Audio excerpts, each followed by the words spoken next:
अपने स्थानों पर आप बैठ सकते हैं। मैं परमेश्वर का धन्यवाद करता हूँ। आदर और महिमा के योग्य परमेश्वर हमारे मध्य में है, जिसने हमें उसके पुत्र प्रभु यीशु मसीह की संगति में बुलाया है।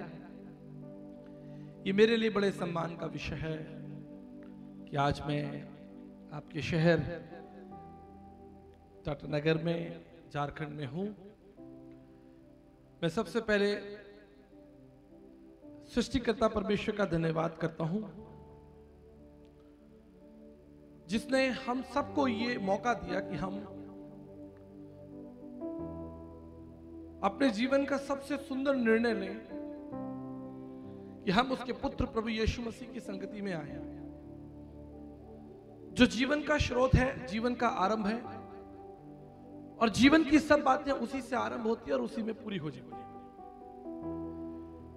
मैं बड़े हृदय से धन्यवाद करना चाहता हूं स्थानीय पासवानों का, सुसमाचार प्रचारकों का, परमेश्वर के तमाम उन श्रेष्ठ दासों का जो दिन रात मेहनत करके एक एक आत्माओं को अनंत राज्य के लिए इकट्ठा कर रहे हैं। मैंने अपने जीवन में लगभग 100 देशों की यात्रा कर ली है। बड़े बड़े अधिकारियों और मंत्रियों के साथ, दुनिया के बड़े बड़े वैज्ञानिकों के साथ, हिस्टोरियंस के साथ, एमपी एमएलएस के साथ बैठ चुका हूं। लेकिन मैं आपको बताना चाहता हूं, अगर मेरी दृष्टि में किसी व्यक्ति का मूल्य है तो वो सुसमाचार प्रचारक, जो अपने घर से परमेश्वर के राज्य की सेवा करने के लिए घर से निकलता है। कितने भी बड़े मिनिस्टर, प्राइम मिनिस्टर्स यहां पर हो, लेकिन जो आदर परमेश्वर के दास का है, सेवक का है, उसकी तुलना हम किसी से नहीं कर सकते। मैं धन्यवाद करता हूं दूर और पास से आए तमाम विश्वासियों का।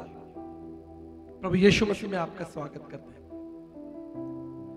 हम परमेश्वर के वचन, पवित्र शास्त्र बाइबल में भजन संहिता उसके 14 अध्याय उसके दूसरे पद को देखेंगे।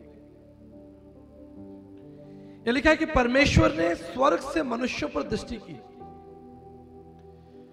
परमेश्वर ने स्वर्ग से मनुष्यों पर दृष्टि की कि देखे कि कोई बुद्धिमान, कोई परमेश्वर का खोजी है या नहीं। यह बड़ा महत्वपूर्ण विषय है। हमारे भारत के अंदर भारतीय दर्शन में, भारतीय दर्शन 2 भागों में बटा है। एक है आस्तिक दर्शन, एक है नास्तिक दर्शन। 6 दर्शन जो हैं वो आस्तिक हैं, जो हम अपने गुरुकुल में पढ़ाते हैं, और 3 दर्शन जो हैं वो नास्तिक हैं। लेकिन चूंकि हम मसीही लोग आस्तिक दर्शन के अनुयायी हैं, हम विश्वास करते हैं कि इस जगत को, इस ब्रह्मांड को, इस अलौकिक विराट सृष्टि को बनाने वाला एक सृष्टिकर्ता परमेश्वर है, जिसने इसे बनाया है। और परमेश्वर का वचन, पवित्र शास्त्र बाइबल हमें स्मरण दिलाती है कि परमेश्वर ने स्वर्ग से मनुष्यों पर दृष्टि की और एक व्यक्ति को ढूंढने के लिए कि क्या कोई है जो उसे ढूंढ रहा हो। इस पर जरा गौर कीजिए। परमेश्वर एक बुद्धिमान व्यक्ति को ढूंढ रहा है। लिखा है कोई एक बुद्धिमान व्यक्ति जो है परमेश्वर को मिल जाए। अब ये बुद्धिमान व्यक्ति आप कहां से लाएंगे? कौन होगा? क्या जिसके पास बड़ी बड़ी डिग्रियां हो, बड़े अनुभव हो, किसी यूनिवर्सिटी का चांसलर हो, या कोई वैज्ञानिक हो, कोई साइंटिस्ट हो? बड़ा सरल है कि परमेश्वर की दृष्टि में वही व्यक्ति बुद्धिमान है जो परमेश्वर को ढूंढ रहा हो।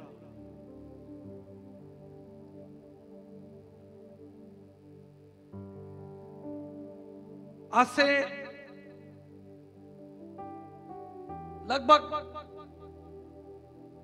30 साल पहले मेरे जीवन की एक घटना हुई, जिसने मुझे परमेश्वर को ढूंढने के लिए प्रेरित किया। मैं अपने पिताजी के साथ अक्सर बाजार जाया करता था, शाम के समय में सब्जी खरीदने के लिए। तो एक दिन मैं पिताजी के साथ सब्जी खरीदने गया,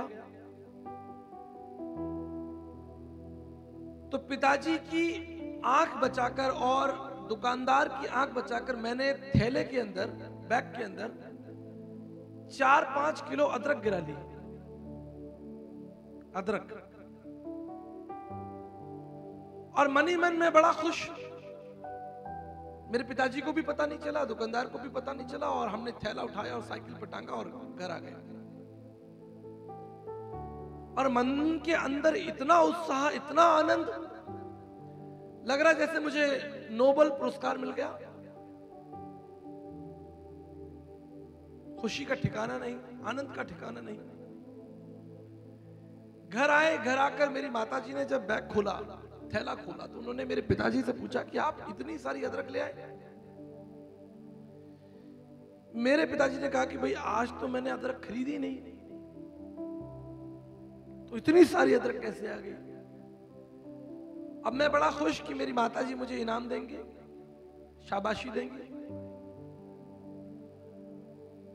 उन्होंने दौड़कर मेरा कान पकड़ लिया, बोले ये अदरक तुमने चुराई है?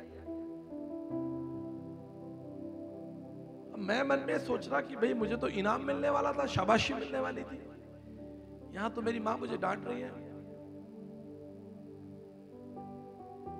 और उन्होंने कहा कि क्या तुम नहीं जानते कि ये पाप है? चोरी करना पाप है, परमेश्वर की दृष्टि में ये पाप है।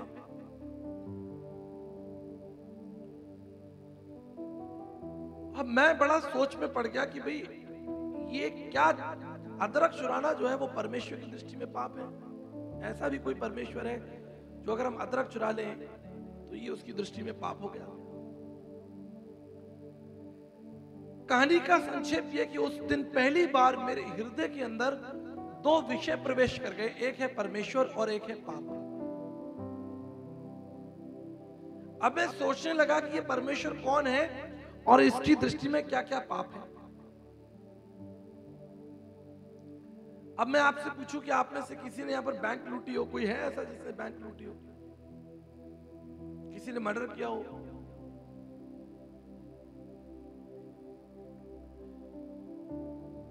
आप सब बचेंगे, आप सब कहेंगे जी हमने इस तरीके के कोई पाप नहीं किए। लेकिन पवित्र शास्त्र बाइबल रोमियो उसका 3 अध्याय उसके 23 पद में लिखा है, सबने पाप किया और सब परमेश्वर की महिमा से रहे। इससे कोई फर्क नहीं पड़ता आप किस जाति के हैं, आप किस भाषा के हैं। आप हमारे राजस्थान का अखबार उठा लो और झारखंड का अखबार उठा लो, लड़ाई झगड़ा मारपीट लूट खसोट एक ही जैसी खबरें आई, कोई ज्यादा फर्क नहीं पड़ेगा। चाहे आप उत्तर प्रदेश का उठा लो, भारतीय दर्शन के ऋषियों ने कहा है, पापम पापात्मा पाप कर्मा पाप संबा त्राहिमाम त्राहिमाम पुंडरक्षाम सर्व पाप हरे हरे। हे प्रभु, हमने आपकी दृष्टि में पाप किया, हम पाप कर रहे हैं। त्राहिमाम त्राहिमाम पुंडरक्षाम सर्व पाप हरे हरे। जब तक आप हमें ना बचाएं तब तक हम इस पाप के बंधन से नहीं निकल सकते। चाहे आप किसी भी धर्म, किसी भी जाति, किसी भी भाषा, किसी भी कुल गोत्र में आपका जन्म हुआ हो, आपकी भाषा कुछ भी हो। किसी मशहूर शायर ने कहा कि जिंदगी क्या है, गुनाह आदम, जिंदगी है तो गुनाहगार हूं मैं। जिंदगी क्या है, गुनाह आदम, और जिंदगी है तो गुनाहगार हूं।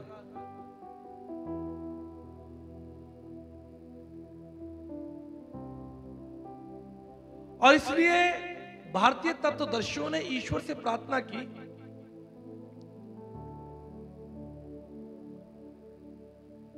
अस्तो मां सद्गमय, हे प्रभु हमें असत्य से निकालकर सत्य में ले चले। तमसो मां, तमस माने अंधकार, अंधकार से निकालकर प्रकाश में ले चले। और मृत्यु मां अमृतगमय, हमें मृत्यु से निकालकर शाश्वत जीवन में ले चले। अब ये दार्शनिक लोग स्वयं प्रार्थना कर रहे हैं, वो ये नहीं कह रहे कि हम निकल सकते हैं, वो कह रहे हैं कि प्रभु त्राहिमाम त्राहिमाम पुंडरक्षाम सर्व पाप, आप ही हमारी सहायता करें। संत तुलसीदास जी ने कहा, मोसन कौन कुटिल कर खामी, पापी कौन बड़ो मोह से सब पतितन में नामी। संत तुलसीदास जी भी कह रहे हैं कि मैंने भी पाप किया भाई, मुझसे बड़ा पापी कौन है। संत पौलुस कहते हैं कि सबसे बड़ा पापी मैं हूं, सबसे बड़ा अभागा मैं हूं। पवित्र शास्त्र बाइबल कहती है कि हम सब ने अपना अपना मार्ग ले लिया और हम भटक गए, अंधकार में चलने लगे। त्राहिमाम त्राहिमाम, मनुष्य चिल्लाने लगा। लेकिन मैं आपसे एक सवाल पूछता हूं, स्पष्ट सवाल। अगर आप यहां माता पिता बैठे हैं, क्या ऐसी कठिन परिस्थिति में आप अपने बच्चों को छोड़ देंगे? अगर आपका बच्चा गिर जाए तो क्या आप उसे छोड़ देंगे?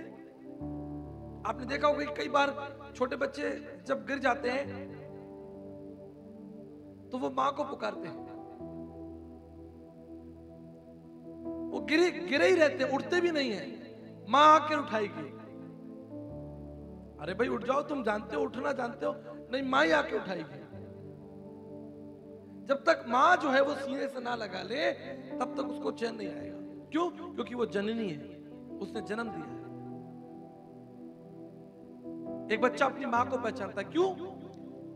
क्योंकि वो उसका पेट भरती है, उसे सुरक्षा देती है, उसका ध्यान रखती है, जननी है ना।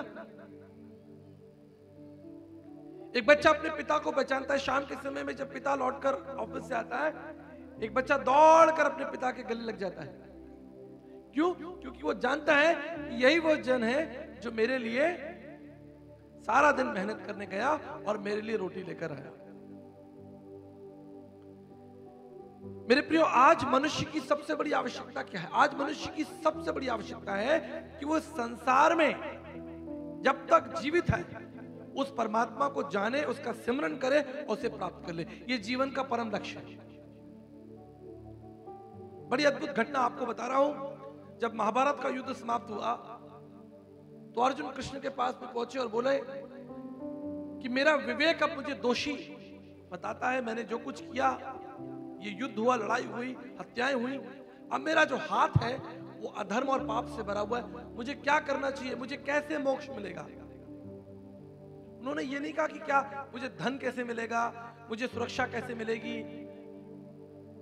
तो गीता उसके 18 अध्याय 62 श्लोक में लिखा है, तुम्हें शरणम गच्छम सर्व भावेन भारतनम तत् प्रसादनम प्रशासिति शाश्वतम।